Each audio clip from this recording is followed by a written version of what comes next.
This is Dr. Maddy Roth with Roth Consulting Group. Today I have another guest. I have Allie Demers from Anchor Pelvic Physical Therapy. She's one of my good friends, and she has a super successful practice in Florida. So go ahead, Allie, and introduce yourself. Okay, well, thanks for having me, Maddy. I'm excited to be here. Like you said, Dr. Allie Demers. I own Anchor Pelvic. We're in Winter Park, Florida. Okay, tell us when you opened your business and then what inspired you to open your practice. I kind of had an inkling for a long time that I maybe wanted to open a practice, like a small solo practice, I thought. We moved to the Orlando, Florida area in 2019 and came from the DC area where pelvic floor is just a really big hub. There's a ton of practices. Seems like all the doctors refer. And then I moved here and it just felt like no one really knew about pelvic floor therapy. So it was kind of a big shift for me. I just was contracting for another company for a while and then eventually just kind of decided like there was a greater need here and there were more people to be served. So I opened the practice in August of 2022. So we just hit our 2-year mark. And just went from there. So I was solo for a while and then again got super busy or too busy for me and decided to start growing just to be able to serve more people. Awesome. Yeah, so you opened in August. I opened my practice in November of 2022, right? So you were a little bit ahead of me, but not too much. Yeah. Yeah, so we opened very similar times and we've just been having fun kind of seeing what the other person is doing, and we have a little, I don't know, when one person does something, it just gives us the confidence to try it ourselves. So it's been really cool. I think like coaching and like being in a group and having friends who also own practices in different areas, it just helps you in so many ways because it's like gives you so many more ideas.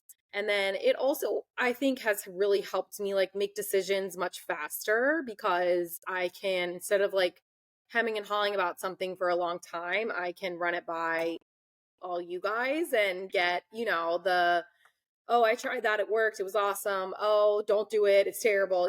Just everyone's advice. And I think it just helps you kind of elevate your practice much faster when you have that group support.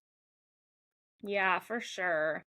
Even things like workshops. I know for a while we were kind of like, oh, is it best to give a full price evaluation or a discounted one? And we've all been able to troubleshoot different things. And I think just like finally, after all that data, we kind of figure out what works best for most workshops. And just as an example, but what got you into pelvic health? Have you always been in pelvic health? I don't think I ever knew this about you. So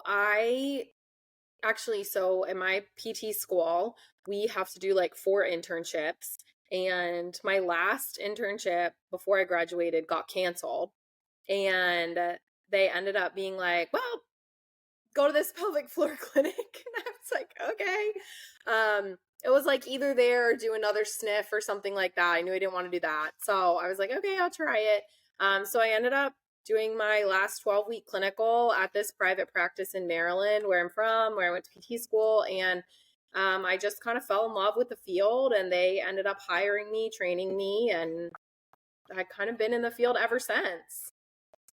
So I just love Allie, and I just feel like your business is always going to succeed because you have such pure intentions, and it's just crazy. I mean, her practice is so successfI wouldn't hear it in her voice. She's very humble.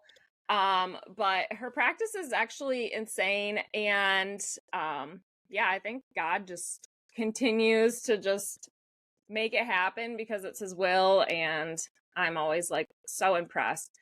Thanks, Maddy. That's so sweet. I'm like blushing over here, but oh, it is funny. Yeah, like, I'm just one of the things my husband and I like talked about a lot in the beginning was I would just like when we started to grow, I just kept praying like, just grow it so big and so fast that like I can't take any credit for it. And I mean, that's really what happened. I never would have predicted like 2 years in. I mean, we still have a lot of growth to do. And, you know, it's not perfect by any means, but I never would have predicted that, you know, we'd be here. So it is exciting. Allie, I just always laugh because I'll be Voxering you and you're just like, yeah, telling us about your monthly numbers and casually like, yeah, I'm at SeaWorld right now with my kids.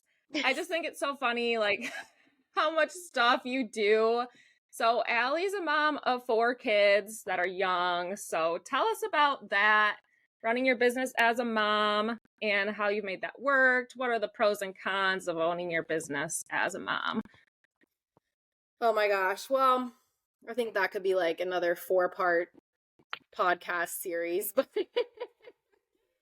Uh-huh. yeah, so I have 4 kids ages 9 to 2, and I started the practice when my youngest was like 3 months old. So we actually just talked about this recently. You know, there was a lot of prior to that I had always just worked like 2 days a week and stayed home. There was a lot of like guilt in that. Like that first year was a lot of really hard pushing, and I felt like in a lot of ways I didn't give my youngest what I gave my older children. So yeah, there's definitely a lot to overcome. Now I feel like by the time my oldest is in school, like I'm going to have more flexibility than I ever had. I even feel like that right now. So I think she's going to get it on the other end. And I think we've talked about this a lot. Like building this while you're young is such a gift, so that when your kids are older and they, you know, your little kids need you in a different way. But I think if you're more present in the older years, like my 9-year-old needs so much more from me from an emotional standpoint, and she's navigating new friendships and new topics and new areas of her life. Like she needs me present for that, you know? And I think as kids start middle school and high school, like that just becomes more challenging. And so I'm excited that, you know, hopefully by that time I will have a lot more flexibility. And I will say I have a lot more flexibility now. I'm still working really hard, but I'm not treating hardly at all. So I can be at all my kids' school events and all their sports and whatever. So I think I tangented a little bit, but I would not ever go back to working a 9 to 5. Like I was working way harder and just way more of a slave to my job back then. So I think, you know, we're always thinking about the business. We're always trying to make it better. It's always on my mind. It's always in the back of my head still. And so I'm definitely working probably harder than I ever have, but yeah, and just have more flexibility than I've ever had. And I feel like my whole family feels that, you know, that's one thing I would say. And then from a practical standpoint, I mean, I think just the communication between me and my husband, like it's not always great. Yesterday I showed up to pick my kids up from school and he had already picked them up. So you know, sometimes the system breaks down, but we try really hard. I mean, you've seen my whiteboard calendar. Like everything goes on the calendar. We sit down on Sunday and like plan out the week and make sure, you know, everything's kind of covered. And so when that's going well and we're firing on all cylinders, like that's how we make it work. So, and he's super bought in, and he's been super bought in from day one, which has been a really big gift too. Mm-hmm. Yeah, it's so amazing having the flexibility. Just, I mean, I think I looked at your calendar and it said like softball at noon or something. I don't know. It's hard to see, but yeah, it's just cool to be able to just leave the office, or if you're working from home, run out and do something and then go back and work again. I think Yeah. the hardest part for me is definitely my cell phone. Like when I'm home, you can do so much from your phone for your business, whether Yeah. you're working on social media posts or looking at your Facebook ads or whatever. It's And just really hard for numbers. me. Yeah. Yeah, it's hard for me to be fully present sometimes because I'm like, ooh, okay, like hop on Jane app and okay, that last patient did come for Yes. my Troy therapist, and it's hard to fully shut down at home, but yeah, the flexibility is so amazing. I And think I'm that's excited true. for that too. Yeah. Yeah, I think that's true. It's hard. I mean, I try to set boundaries like I'm not going to be on my phone from like 5 until 8 when the kids all are in bed. And sometimes it works and sometimes it doesn't. But, we're all just a work in progress. Mhm. And I try to I Yeah. think too, like having older kids, like we try to get them involved because sometimes they do feel it when I'm working really hard or we're in a really push season. And so we talk about like, oh, these, especially with my older two, these are the goals for this month. And, maybe if we hit X goal, we'll all go out to dinner as a family, or like, we'll go on a beach trip or something. So it just depends on what season we're in, but it makes them excited. We'll say like, oh, and then they'll be like, oh, did you sell any packages today? Like, they'll ask. And so I think it helps make them a little bit involved, and it makes them, see what it's like to run a business. And hopefully that will serve them well later in life too. Yeah. Yeah, that's so cool. Something I find kind of crazy is like whenever I'm Voxering you, Allie, I never know where you're at. Like you're all over the town, I feel like. One you're in this doctor office, then you're at a school event, then you're in the clinic. Like what's your week plan typically? Or like what do you do during the week? Do you work from home a day? Do you like do a doctor marketing day? One minute you're like getting margaritas with like the OBs in the area. I'm just like, how do you do all this? Like all I do is either I go to one of the clinics or I'm working from home. Like you're all over the town, which I think is your superpower too, like for growing so fast. Like Thank you're you. so good at connecting with different people. Yeah. But So yeah, what's your week look like? I'm really big on like I feel like community marketing and physician marketing has really been the backbone of our practice. And so I do try to get out there and do stuff. I don't know, it's been adjusting recently because some of my staff schedules have changed. So it's hard for me to do a lot of work from the clinic. I don't really have an office there. Mainly, I treat on Thursdays. I try to be out of the clinic on like Tuesdays is typically my marketing day.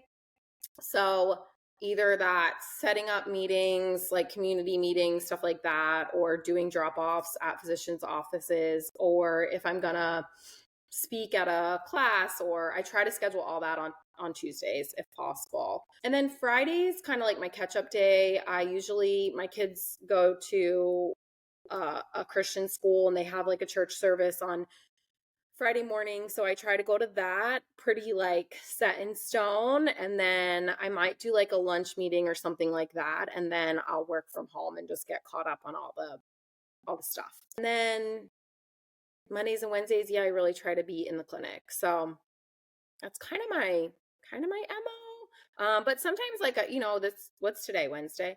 I'm like doing this morning and I'll go in the afternoon for a half day. So it depends, but yeah, I do beep up around a lot. Mm-hmm. So can you give us some tips on marketing to healthcare providers or physicians? I know you probably don't want to spill all your trade No, secrets, but I don't care. I know you've given me some tips because I'm just like, it's kind of like dating. I was never good at dating, and I feel like that's what it is in a way. Like, okay, what's the first move? I bring the cards. Like, now Yes. what's next? But Yeah. what would be your approach for like a new OB office in the area or something like that? Yeah. Well, one, like part of getting out there too, right, is like, I'm in our chamber of commerce in our area is really active. So I'm very involved in that group. And so a lot of times I'm just like, hey, what OBGYNs do you guys know? Does anyone know this person? Can you connect me? So I really try to get like a personal connection. I'm very fortunate. Two of the first OB practices I connect with are like live in my neighborhood. And so I was able to connect with them on Facebook, and they were just super open because again, there's not a lot of people in this area. Now there is, but when I started there wasn't. So I think I I think what I try to do is once you're in with one and like you have their cell phone number, let's say it's an OBGYN. I'm really big about like use your connections to get more people. So then be like, hey, do you have a urologist that you recommend? And they'll be like, yeah, I really like this person. And I'm like, great. Would you be able to connect me with them? I really need someone to refer our male patients to, which is true, right? And then, then maybe you ask the urologist, like, who do you refer for urogyne? Like if they need a prolapse surgery. And so I think just like constantly asking, like, who can you connect me with, being open to that. Even like some of our chiropractors have connected me with physicians. So I think just always being open. And then I'm really bad about this, but trying to just keep, I've been trying to be much better about keeping a spreadsheet of like who I've connected with, who to follow up with, stuff like that. And then, I mean, this is your strategy, Maddie, but I've connected with a lot of providers on Facebook Messenger and just gotten in with them that way and said, hey, can I come, drop some cards off and introduce myself? And they've been open to that. So. Yeah. Yeah, that's awesome. I'm kind of the type of person that if I'm taking James out for a walk in his stroller, like if I see a neighbor out, I'm like, ooh, I'm going to turn the other direction so I don't have to have an interaction with them. And you're out and they're like, you're probably like, ooh, there's an OB neighbor. I'm going to go walk by and strike up a convo. You're so funny. Where I would just be like, oh gosh, I got to go home. Yeah. But I don't know. Maybe it's my generation. I think I'm a little younger than you, Allie. Not that much. I think too. No, you are. I think too, there's like this benefit of honestly having older kids, right? Like there's so many people that I meet through their school that, are high up in the hospital or are urologists or, on their baseball team or whatever. And not like, I'm not running around being like, oh, hey, you're a doctor, but like naturally those conversations come up. And a lot of times, it might be 6 months or a year before someone says, hey, I think I have a patient to send to you. Like, can you give me some cards? And I'll be like, sure. Can I stop by your office?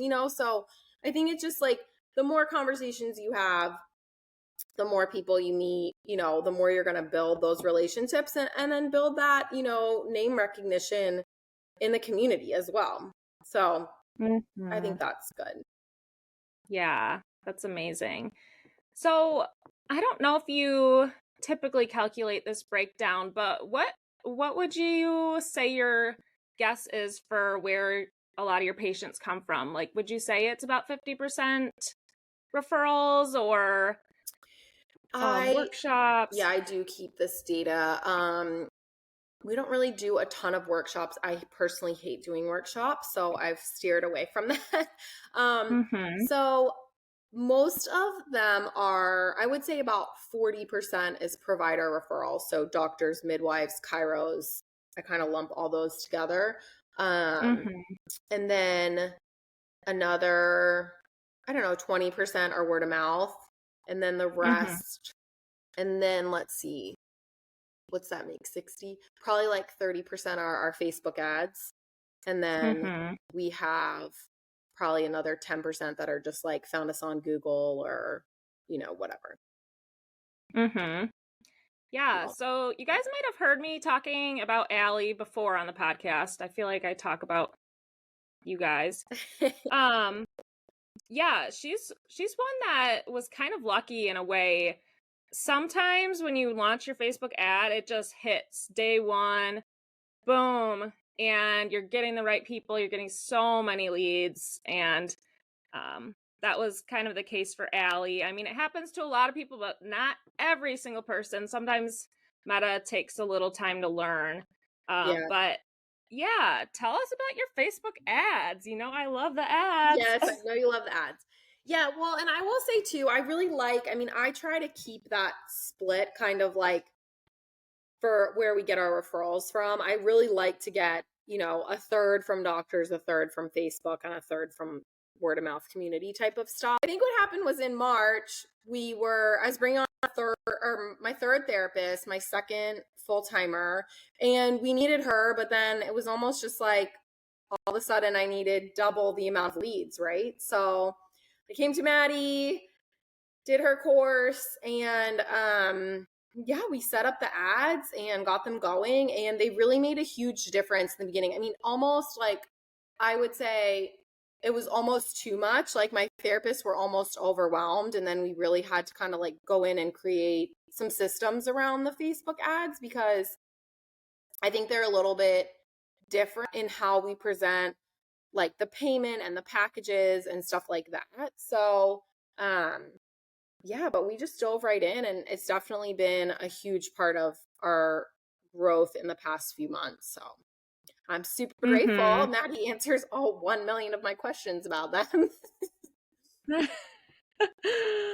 Yeah, so I know recently you changed up your ad. How did it kind of go with your ad? You started with one, more of like a postpartum ad.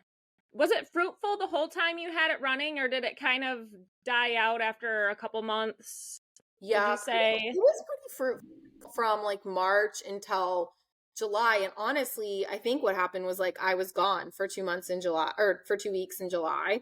And it definitely had like gotten stale, but I didn't really realize it. Like, when I was just looking back at numbers, we just didn't book a lot. So, so then I kind of felt like, oh, what's going on? And you just told me like sometimes the ads get stale and you switch them up.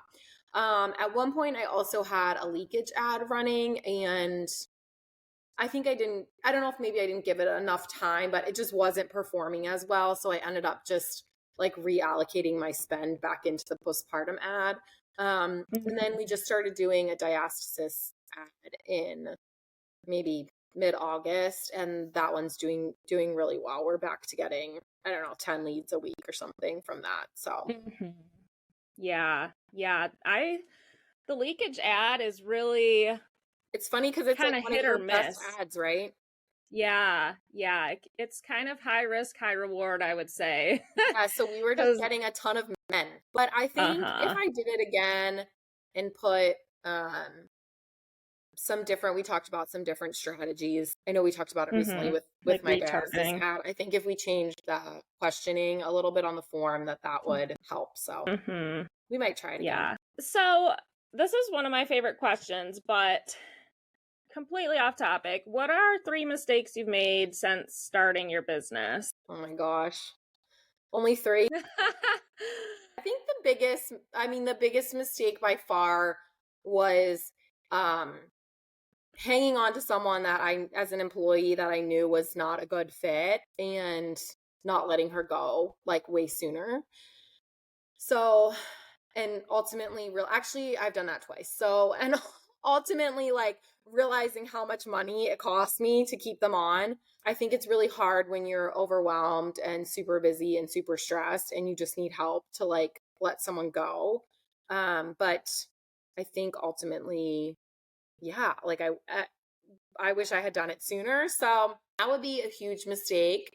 And I mean, I let one of these people go almost a year ago, and I still feel like I still feel like we're feeling some of the effects of it, because like we just had a patient call recently who didn't have a good experience with the last therapist, and she was debating whether to come back or not.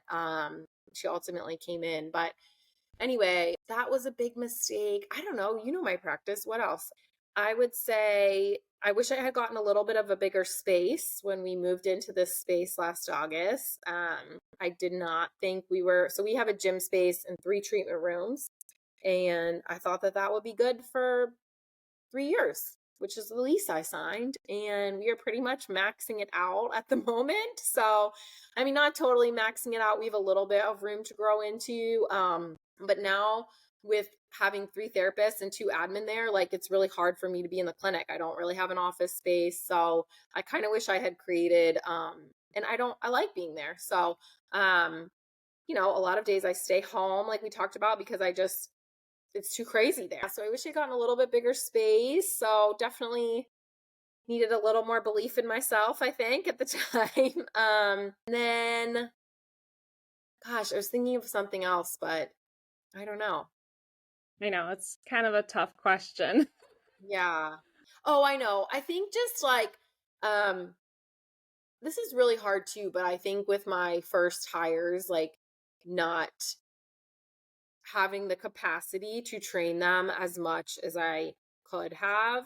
And so I think some like bad habits developed and things like that, that I just wish I had been a little bit more hands-on in the early days or had a little bit better systems in place and things like that, because it's harder to put systems in place and backtrack when things have already been a certain way, you know?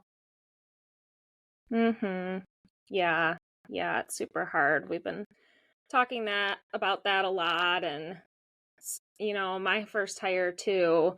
Um, I mean, she kind of helped me develop our eval script, and then we've changed it several times. And so, yeah, it's just hard because she's kind of been with it through all the changes. And then it's like, what are we even going with here? But all Yeah. my new hires, it's like, here's a script, like, This is how it nothing is. else. Yeah. And it's just pretty simple. So yeah, that is hard. Yes. But what do you think your long-term goals are for your business? I know I feel like you're secretly kind of competitive, or you want to grow, but then sometimes you say like, I'm good, I'm just going to hang out, like we are so in a good spot. It's not worth growing. I don't know. What are your goals long Yeah. term? Do you know? I think like, yeah, right. On any given day. I think, I don't know if it's competitive so much as like, I feel like we have the best team and the best like capacity to serve this area. I know I'm biased, and there are a lot of people that drive, 45 minutes to an hour to come see us. And I hate that. So I think there's part of me that's like, oh, could we, kind of do what you've done and plop a satellite clinic on the other side of town? So we are like directly west of Orlando, and there's literally no one on the whole east side of town. So Mhm. I think about that a lot. On the flip side, like it's been a very stressful 2 years, and like we're in a really solid Mhm. spot. So I think for a while, my focus is really just pouring into my current staff and making sure they're successful, they have what they need. And we can just really like max out our current space and availability and focus on that. So I think that's really my goal for right now. But I do think, there's the potential maybe towards the end of next year to grow a little bit more. We'll see. Mhm. We grew Yeah. we grew fast, I think. Like in the last year we've grown a ton. So we went from just me last July to um by March we had me and three other therapists. So I think there's also a lot of things that fell through the cracks that we just didn't have time to work on as far as like systems and organization within the business. So that's kind of really my focus, making sure the girls get the mentorship Mhm. they need and feel confident and stuff like that. Mhm. I know we talk about a lot that it's just crazy because we have no data to go off of at this point. We both opened in 2022. Our first year, I mean, like this summer, last July, we saw like 40 visits the whole month. Like it was really, really bad. We were really small. No, but that's awesome. Like, if you just started out, you know what I mean? Like, back then, we I thought know. that was great. And it was great at the time. And now it's like we're seeing hundreds a month, but it's just so uncharted. Like it felt really slow in July, but it's like, is every July going to be slow, or like are we just stagnating? I don't know if that's a word, or it's just hard to know. Like it's going to be nice, I think, to finally get in a rhythm and see like, okay, like we do slow down this month, or this is typical, like we can expect this many online inquiries each month, and to Yeah. just I have think like a little predictability. I think you're right. Like last summer for me, it was just me in July still. And um I was maxed out. So every time I had a cancellation, I was just plugging someone else in. So I didn't really feel it. So I think you're right. I think being able to predict the seasonality of the business also takes like some of the emotion and stress out of it. Mm-hmm. But yeah, that's definitely a challenge for sure, being a newer practice. Mm-hmm. Yeah. Yeah, that first year is really tough. And I don't know. I think it's just amazing though to own your own business. And there's so much, I don't know, power with that in a way. I know when Allie and I first became friends, like one of her main goals was that her husband, if he wanted to leave his job, he could because they had the funds to. Like it makes me want to like tear up I know, me because too. like that was Allie's like that was like her goal for her business was like her family. So I don't know. Tell us about that. And like that's why I'm like, whatever happens, God is gonna bless your business because that's just the purest thing and goal Yeah. for a business, I think, to have like your family as a motivation. Um, but yeah, I don't know. Yeah. Yeah, so I mean my husband worked a very like stressful job, and he worked 2 to 3 like nights or weekends a month, and I just think, he's very hands-on when he's here, but he wasn't really here that much. So um I think as our kids got older, and I mean it was really stressful last year when we were kind of both pushing really hard at work. But yeah, he got an offer. He got approached by our church to take a job in the administration there, and accepted and left his job last month and started the church. And it's been a little bit nerve-wracking, but we're just kind of trusting the process and that the business can support, I mean, there's no illusions here. Church salary is not um, Uh, anything that's going to support our family of 6. But we're really grateful for the opportunity, and it's already just been such a gift. And I think, you know, like you said, like it's just this never would have happened if it was just me working at a hospital or working at an outpatient clinic. So mhm. I think our kids will be so lucky to have very present parents, which is really hard when you have 2 working parents. So yeah. Mhm. Yeah, I think it just a business like this can change not just your life, like it's fun for us, but Yeah.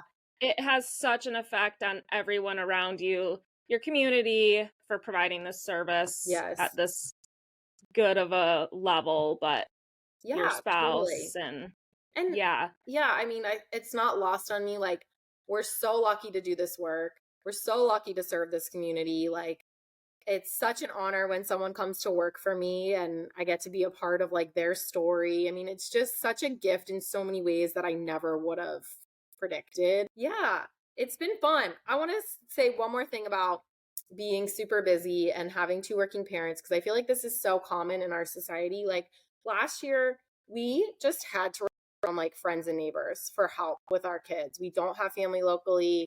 And I think there's a lot of like, I mean, when I was a kid, like I was constantly in carpools. And like I just feel like people don't really normalize that anymore. So I want to say, like, you have to accept help. Like, if you're going to open a practice and you're a mom and your husband has a job too, like, you have to just, like, be okay with other people helping, or your kids can, like, not be in any activities. Like, that's just the Uh-huh. reality. And I think, and then I, also, help other people too when they need it. But we've kind of like created that in our community. And I think there's such a need for that. Parents are like more stressed out than ever these days. And I think a lot of it is because we don't have these communities where people just help each other. Mhm. Yeah. So agree. Yeah. Is there anything else you want to add, Allie? This has been a fun I just, conversation. I mean, if anyone's debating, like, it's crazy and it's hard to open your practice, but it is 1000% worth it. And obviously, you guys heard, like, it's changed my life in so many ways. I'm so grateful.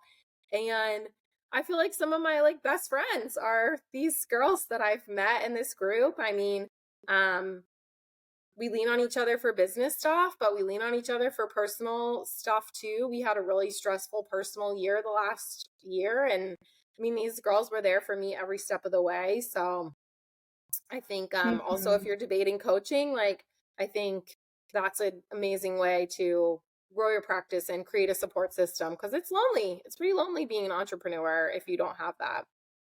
Mhm. Yeah, it's really tough, and I know you guys have always laughed. My parents are dentists, and I mean, We they love just your have parents. different ideas of like what a practice should be. And like, you're going to have to take insurance if you want to grow and different things. And I'm like, oh gosh, like I've always listened to their advice. Like, I feel so out of control for not listening. But then, like, then I'll hear what you guys are doing. And I'm like, okay, but okay, it works. I can do this. Like, Yeah. everyone else is doing it, but I You have have to to go in just push network with through. Medicare. Yeah. Uh huh. Yeah. So it is good because what we're doing is kind of rare, I guess. There's not Mhm. a million pelvic health clinics. And Yeah. I mean, there yeah, will be. I think yeah. there's going to be more and more out of network physical therapy practices, pelvic or not, because just Hmm. the sad reality of our healthcare system. Yeah. Yeah, totally agree. And it's going to be good for us, though, I think, Yeah, I know. as that I gets to mean, be it more is common. interesting to see the climate kind of changing around here. We're starting to see more like direct primary care practices pop up and out of network pediatricians and it's just kind of like it's becoming more and more popular because I mean PTs and OTs are not the only ones fed up with the insurance system. When I go meet with doctors, I mean here's another tip about meeting with doctors and they ask for do you take insurance and like if they're really like chill young doctors I'm like no insurance sucks you know and they're just like Uh-huh. insurance does suck you know and so I think like making a joke about it and just saying like you I mean I couldn't be in business if I took insurance that's the reality insurance is going to pay less than I pay my staff and they get it like they get it Hmm. so I think don't be Yeah. afraid to like have that conversation with them and just say like we've made this decision. I always tell them if you think your patients are the best fit for our practice knowing what all the things I just told you about our practice refer them if they can't make it work, we're going to refer them back to the hospital anyway. But at least give Hmm. them the opportunity to hear what we have to offer and make a decision for themselves. And a lot of them are like, I mean, there's two big OB practices. It's not big. They have two locations. They have 4 doctors at each location. They refer exclusively to us. It's funny because Hmm. sometimes we'll get a referral that says like for one of the outpatient places that takes insurance, it'll be there, but the referral coordinator will just send it to us because like she just knows, you know? And so it's you know, it's so good. It's definitely taken me a long time to nurture that relationship. But it's it's crazy. I mean, the doctors they know, they get it. They don't want to have to deal with insurance either. Yeah. Yeah, I like that advice. I know at first I was kind of like, should I try my best to hide that I don't take insurance or how should I have these conversations? But I think even now, I mean, even more so than when I first opened in 2022, like the doctors are like, all power to ya. Like, that is Yes. great. Yeah. Yeah. And Yeah, they're and I a think little it's bit jealous, about I think. like the doctors shouldn't be the arbitrators of their patients' finances. You know, like Mhm. they are making assumptions about their patients and they may have no idea. I mean, we'll get it all Mhm. the time. We'll get a 22-year-old patient who's in college here call and you know or someone makes a judgment like oh they're not going to be able to afford it and what do you know their parents are paying for it and they don't care they just want their kid to get better you know so you just like Mhm. never know what's going on in someone's life and I think assuming that they can't like get this great care that we provide and just sending them somewhere else because of that is doing patients a massive disservice. Mhm. Yeah, I've been frustrated with our local OB office. They're not around anymore, but they would, when they would send a referral to us, they would preface the patient, kind of prep the patient and say, well, call, see if they take your insurance. If they don't, then call, here's the other option you could call. Yeah, And it was so just annoying. hard because the patient would come in on the phone already like, I was told I needed to ask if you take my insurance. Do you guys take Blue Cross? And it was And then like, the conversation's already all about insurance. Yeah, that's like so yeah, frustrating. So that's yeah, that another was thing I tell tough. providers too, is I say, if you think they're a good fit, refer them to our practice. Let us have the insurance conversation because we're really good at explaining it. We're extremely upfront. And, if they can't make it work, we're going to give them the resources that they need. We're not going to just leave them high and dry. Yeah. And we do, we do with with people who really can't make it work. We tell them about the local hospital system. We tell them it's going to be a 4 to 5 month wait to get in because that's what it is here. And then they can make a decision from there. Yeah. But all in the meantime, we've had this great conversation with them. We've built this connection, this relationship, made them feel seen, made them feel heard. When they call the hospital, they're not going to get that. They're going to get, okay, No. great. Our next available appointment's in January, and we'll see you then. So it's just, yeah, a lot of people call back and they say, okay, let's try it. Yeah. Yeah.